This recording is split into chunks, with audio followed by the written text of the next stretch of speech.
Under the bonnet. So, naubusan ako ng windscreen washer.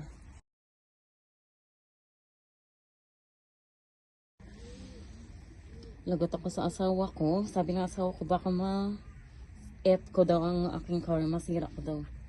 So, cause I'm not quite sure where is the screen wash.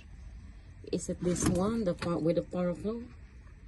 But ito parang may engine sign siya, or this one. I think this is the one.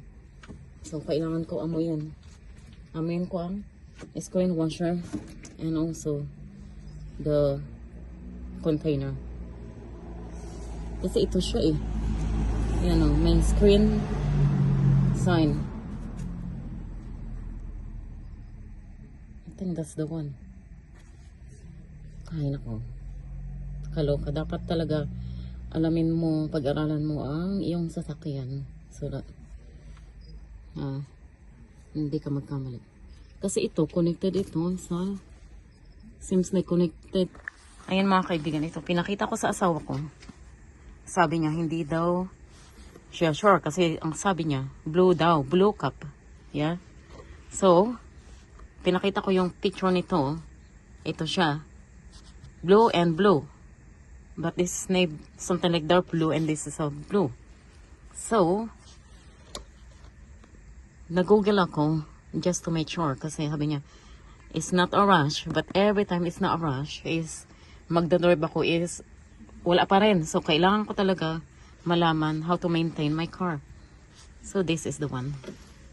Ayan. Google say so. Yeah. I'm just learning my under the bonnet of my car and also peeling it up. Yeah. Alright. Here is this one. Iniirita ko ang asawa ko. Sabi ko, ayokong i-pour without imbudo. So, ito may imbudo ako. Ay, pasaway. Sabi niya, bakit hindi mo mailagay na walang imbudo? Siyempre, ayokong ikalat eh. Pasaway. Ayan na.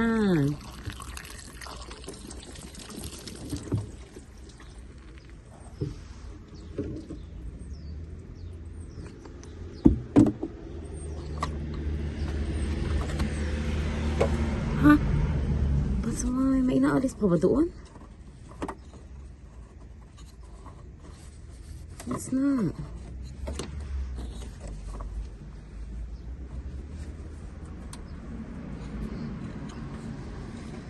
I pour it and it went anywhere. Bakit ganun?